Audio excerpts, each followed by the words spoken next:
Tu pourras remercier Amélie pour cet épisode sur les rêves et les désirs. Quand je lui ai demandé « Quel rêve as-tu envie de réaliser ?» Elle m'a répondu « Je ne sais pas. Je n'en ai pas. Je crois même que je n'en ai jamais eu. » Et juste après, elle m'a demandé un peu inquiète « C'est normal de ne pas avoir de rêve ou d'envie ?» Alors non, ce n'est pas anormal. Et surtout, ce n'est pas définitif. Dans cet épisode, je vais t'expliquer pourquoi parfois on ne rêve plus, pourquoi le désir semble s'être éteint et comment rallumer cette partie de toi. Laisse-moi 10 minutes ce matin pour t'aider à retrouver la capacité de rêver, de désirer, de vibrer, et ce sera sûrement ton prochain pas vers cette vie riche, épanouie et pleine de sens que tu mérites. Et si cette année tu transformais ta vie ? Bienvenue sur la saison 7 de Dépasse-toi. Je suis Sylvain Viens et depuis 2019, j'aide les personnes brillantes et sensibles à se reconnecter à elles-mêmes et se créer une vie épanouie. Tous les mardis, je te partage des histoires vraies et des prises de conscience inspirantes pour illuminer ton quotidien. Si tu veux aller plus vite, reçois tous les jeudis une dose d'énergie par écrit en t'abonnant à mon courrier privé sur sylvainviens.com. Installe-toi confortablement, l'épisode commence tout de suite. Avant de démarrer l'épisode, je tenais à te partager un avis Amazon 5 étoiles qui me vient du Japon. Voici un extrait de ce que Yuko m'a écrit. Le titre, un livre qui fait réfléchir sur sa vie tout en simplicité.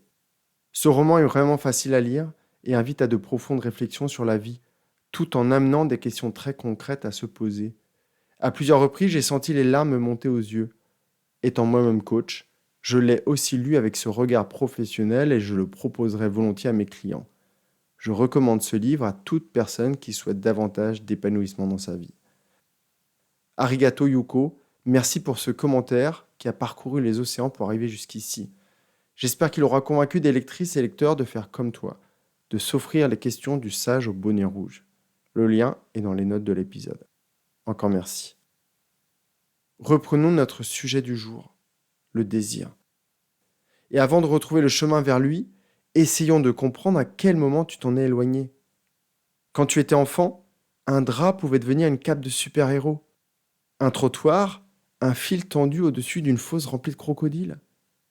Tu savais imaginer, tu savais inventer, tu savais désirer. Et puis un jour, peut-être comme Amélie, tu as entendu « Arrête de rêver, ce n'est pas ça la vraie vie ».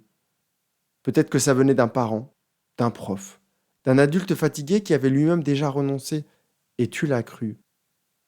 Peut-être aussi qu'un jour tu es arrivé fort de quelque chose, et c'est la réalité qui t'a déçu. Alors tu as enregistré quelque part au fond de toi que rêver faisait mal.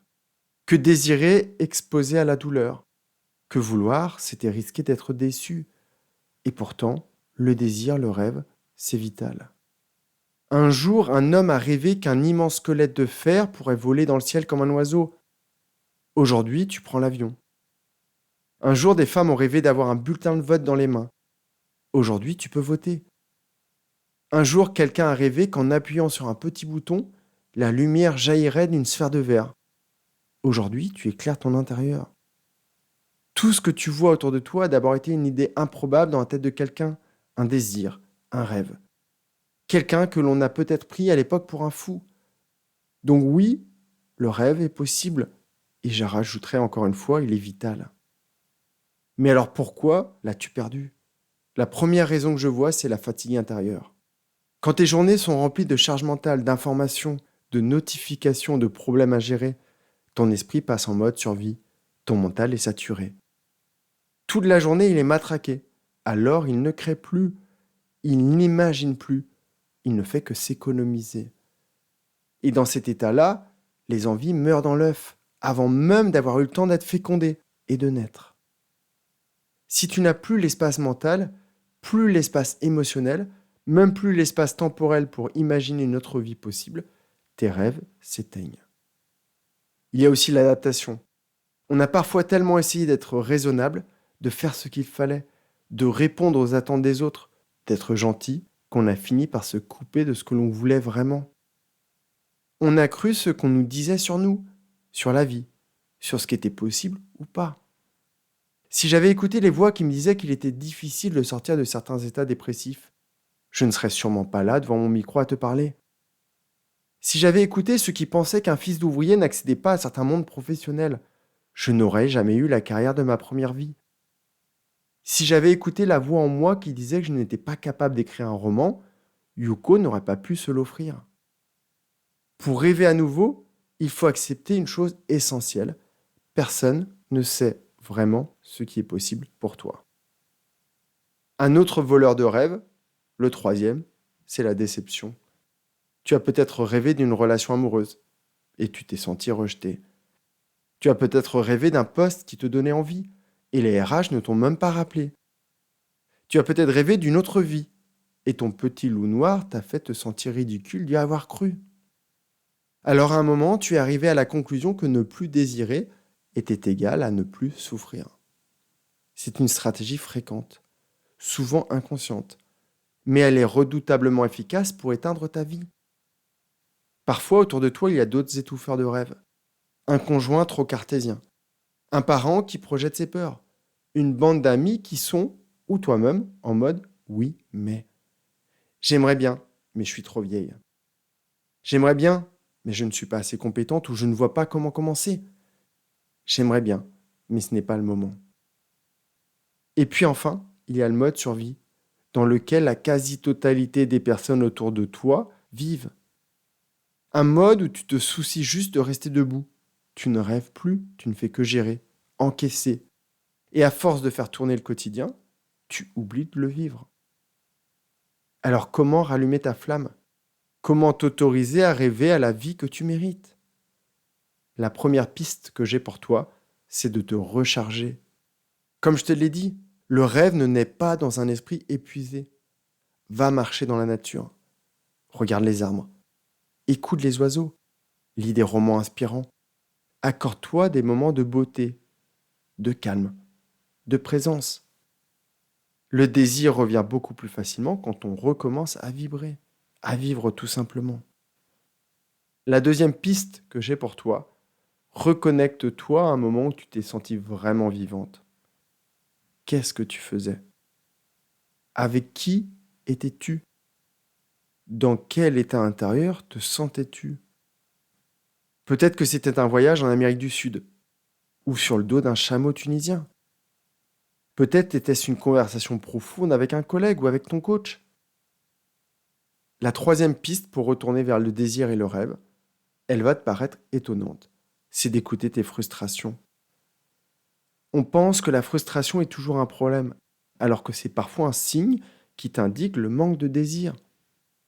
Tu te sens enfermé dans ton bureau ? Peut-être une partie de toi rêve d'espace, de liberté, de mouvement. Tu envies celle qui ose se lancer des challenges ? Peut-être que c'est un désir d'aventure qui frappe à la porte. Demande-toi, qu'est-ce que ma frustration essaye de me dire sur la vie que j'aimerais me créer ? La quatrième piste à suivre. Ouvre la porte de tous les possibles. Si personne ne savait ce que tu allais faire, si personne ne jugeait ce que tu allais faire, si tu n'avais aucun rôle à tenir, aucune réputation à défendre, qu'est-ce que tu ferais différemment dans ton quotidien ? Est-ce que tu changerais de métier ? Tu partirais peut-être vivre ailleurs. Peut-être que tu vivrais plus lentement ou au contraire plus intensément. Parfois, la honte ou la peur du qu'en dira-t-on ou la culpabilité de faire quelque chose qui n'est pas considéré par la société nous bloque. Certaines vérités n'apparaissent que lorsqu'on retire le regard des autres. Et enfin, la cinquième et dernière piste, retourne voir tes rêves d'enfant et d'adolescente. Avant de devenir raisonnable, avant de devenir sérieuse, avant de t'adapter à tout ce qu'on te demandait. Qu'est-ce que tu aimais ? Qu'est-ce que tu faisais naturellement ? Qu'est-ce qui te faisait perdre la notion du temps ? Quels étaient tes héros de livres ou de dessins animés préférés ? Tes anciens rêves ne doivent pas forcément être réalisés à l'identique, mais ce qui est sûr, c'est qu'ils contiennent une énergie et une direction qui peut beaucoup t'aider à te réactiver. J'espère sincèrement que cet épisode aura rallumé une petite étincelle en toi, parce que tant que tu peux ressentir un manque, une frustration, une envie, même si elle est toute petite, ça veut dire que tout n'est pas éteint. Il y a encore de la vie en toi. Il y a encore quelque chose à retrouver, à réveiller. Peut-être que cette vie que tu attends, cette vie plus riche, plus libre, plus vibrante, ne commencera pas par un grand bouleversement de ton quotidien, mais simplement par un épisode de podcast ou une conversation. Un moment pour souffler sur cette braise et réenflammer ton envie de vivre vraiment. Alors si tu sens que le moment est venu pour toi de ne plus seulement survivre, mais de commencer à te construire une vie qui te ressemble vraiment, fais-moi signe. On regardera ensemble ce qui est possible.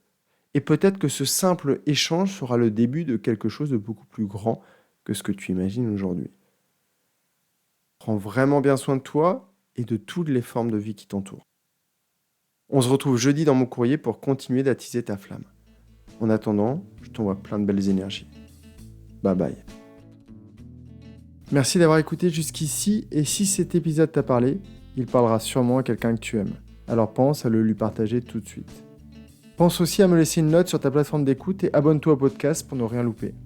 Je te retrouve jeudi dans mon courrier privé et je te dis à très vite.